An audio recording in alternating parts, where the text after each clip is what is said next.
നമസ്കാരം. Service matters ഒരുപാട് നമ്മൾ ഇതിനകത്ത് ചെയ്തിരുന്നു. പല കാര്യങ്ങൾക്കും നമ്മൾ ഒരുപാട് ആക്ഷേപം കേട്ടു. ന്യായീകരണ തൊഴിലാളികളും സർവീസ് സംഘടന ആളുകളൊക്കെ വന്ന് നേരിട്ട് വിളിച്ചു. ഒരുപാട് ആളുകൾ ഒരുപാട് ആക്ഷേപമൊക്കെ പറഞ്ഞു.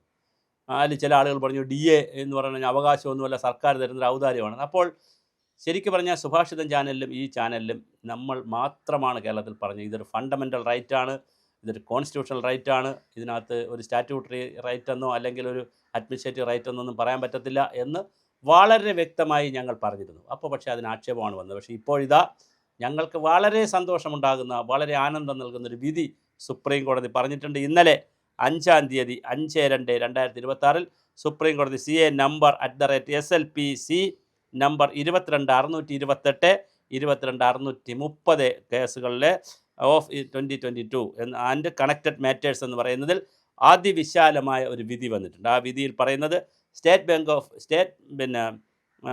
Of west Bengal versus confederation of state government employees.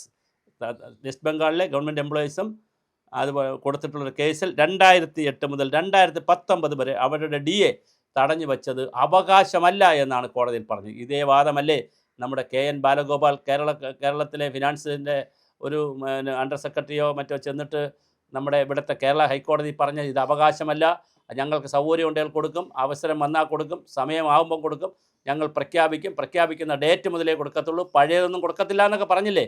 പക്ഷേ എത്ര മനോഹരമായൊരു വിധിയാണ് അവിടെ വന്നിരിക്കുന്നത്. സുപ്രീം കോടതി പറഞ്ഞിരിക്കുന്നത് ഡിയർനെസ് അലവൻസ് എന്ന് പറയുന്നത് ശമ്പളത്തിൻ്റെ അവിഭാജ്യ ഘടകമാണ്. ഇതാണ് ഇൻ്റഗ്രേറ്റഡ് പാർട്ട് ഓഫ് സാലറി എന്നാണ് പറഞ്ഞിരിക്കുന്നത്. വിലക്കയറ്റത്തിൻ്റെ ബാധ്യത കുറയ്ക്കുവാനും മനുഷ്യന് ജീവിക്കുവാനുള്ള മാന്യമായി ജീവിക്കാനുള്ള ആർട്ടിക്കിൾ 21 നഗ്നമായ ലംഘനമാണ് കൊടുക്കാതിരിക്കൽ. ഇതല്ലേ ഞങ്ങൾ ചാനലിൽ പറഞ്ഞത്. നിങ്ങൾ ഞങ്ങളുടെ പഴയ വീഡിയോസ് സ്ക്രോൾ ചെയ്ത് കാണണം. വൈറലായ ഒരുപാട് വീഡിയോസ് കിടപ്പുണ്ട് DAയുടെ. അതിനകത്ത് പറയുന്നുണ്ട്, ഞങ്ങൾ വളരെ വ്യക്തമായി പറയുന്നു, ഞങ്ങൾ മാത്രമാണ് പറഞ്ഞത് ആർട്ടിക്കിൾ 21 അനുസരിച്ച് ഗവൺമെൻറ്റിന് സറണ്ടർ ചെയ്യേണ്ടി വരും. ഇപ്പോൾ ഇതാ സുപ്രീം കോടതിയുടെ മുന്നിൽ സറണ്ടർ ചെയ്ത് ആർട്ടിക്കിൾ 309 പ്രകാരം നിയമങ്ങൾ രൂപീകരിക്കുകയും ചെയ്തതോടുകൂടി DA എന്നത് ഒരു നിയമപരമായി നടപ്പിലാക്കേണ്ടുന്ന ഒരു കാര്യമായി മാറി. ഒരു കാരണവശാലും അത് അവകാശമല്ലെന്ന് പറയാൻ കഴിയില്ല, അവകാശമാണ്. പക്ഷേ KN ബാലഗോപാൽ കോടതിയിൽ അവകാശമല്ല എന്ന അഫിഡവിറ്റ് കൊടുപ്പിക്കുകയും ഫിനാൻസിലുള്ളവരെ കൊണ്ട് അഫിഡവിറ്റ് കൊടുക്കുകയും പത്രത്തിൽ വന്നപ്പോൾ കിടന്ന് ഉരുളുകയും ചെയ്ത് അതങ്ങനെ ഇങ്ങനെ പോകണമെന്നൊക്കെ പറഞ്ഞു. പക്ഷേ എന്തായാലും കേരള സർക്കാരിൻ്റെയും ധനകാര്യ വകുപ്പിൻ്റെയും ചെള്ളയ്ക്കുള്ളൊരു അടിയാണ് ഇപ്പോൾ കിട്ടിയിരിക്കുന്നത്. ചെപ്പയ്ക്ക് കുട്ടികൾ അടി കിട്ടിയിരിക്കുകയാണ്. എന്താണെന്നറിയാമോ? ഈ കോടതിയിൽ കൊടുത്തതിനെ എല്ലാറ്റിനെയും ചേർത്തുകൊണ്ടുള്ള വളരെ ഗുരുതരമായ ഒരു പ്രതിസന്ധിയിലേക്കാണ് പോയിരിക്കുന്നത്. ഞാൻ ഈ വ്യക്തികളെയല്ല പറയും, ഇത് ഒരു വകുപ്പിനെയല്ല പറയും. ധനകാര്യ വകുപ്പ് എന്ന് പറഞ്ഞാൽ വലിയ സംവിധാനമാണ്. ആ വകുപ്പ് അല്ലാതെ ഇരുന്ന് ചെയ്യുന്ന ചില ഈ വക്രബുദ്ധികളുണ്ട്. ഇങ്ങനെ ചില ആളുകളുണ്ട്, ഇങ്ങനെ എപ്പോഴും ഗവൺമെൻറ്റിൻ്റെ സേവകരായി നിൽക്കുക, പാദസേവ ചെയ്യാൻ വേണ്ടി, മന്ത്രിയെ സൂപ്പിക്കാൻ വേണ്ടി, സെക്രട്ടറി സൂപ്പിക്കാൻ വേണ്ടി നെഗറ്റീവ് എഴുതി കൊണ്ട് കൊടുക്കും.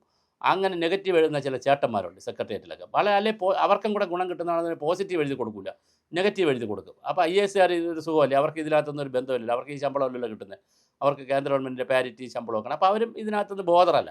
അപ്പോൾ എഴുതി പിടിപ്പിച്ച് കൊടുക്കും. അങ്ങനെ എഴുതി പിടിപ്പിച്ച് ഹൈക്കോടതി കൊണ്ടൊരു നോട്ട് കൊടുത്തു, ഇത് അവകാശമല്ല, ഔദാര്യമാണ്, ഞങ്ങൾ വല്ലപ്പോഴും കൊടുക്കുമ്പോൾ വാങ്ങിച്ചാൽ മതി, ഞങ്ങൾക്ക് ഇഷ്ടമുള്ളപ്പോൾ കൊടുക്കണ ഡേറ്റ് മുതലുള്ള കൊടുക്കും, പഴയത് കൊടുക്കില്ല, പഴയത് ഇസ് നോട്ട് എ റൈറ്റ് എന്നാണ് പറഞ്ഞത്. പക്ഷേ ഇതാ സുപ്രീം കോടതി വളരെ ക്രിസ്റ്റൽ ക്ലിയർ ആയിട്ട് പറഞ്ഞിരിക്കുന്നു, 2008 മുതൽ 2019 വരെ എന്ന് പറഞ്ഞാൽ 7 വർഷങ്ങൾക്ക് മുമ്പുള്ള DA കൊടുത്തിരിക്കണം.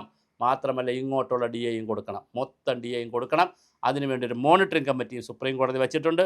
അപ്പോൾ വളരെ മനോഹരമായിട്ടുണ്ട് കാര്യങ്ങൾ. അതുകൊണ്ട് പ്രിയപ്പെട്ട ബാലഗോപാൽ സാർ, ഫിനാൻസിലിരുന്ന് കുത്തിത്തിരിപ്പ് എഴുതുന്ന ഉദ്യോഗസ്ഥരെ, നിങ്ങൾക്ക് കൂടി ഗുണം കിട്ടുന്നൊരു കാര്യത്തിൽ നിങ്ങൾ എഴുതുമ്പോൾ മനുഷ്യപ്പറ്റോടുകൂടി എഴുതണം. കോടതിയിൽ നോട്ട് കൊടുക്കുമ്പോൾ വളരെ ശ്രദ്ധിച്ച് നോട്ട് കൊടുക്കണം.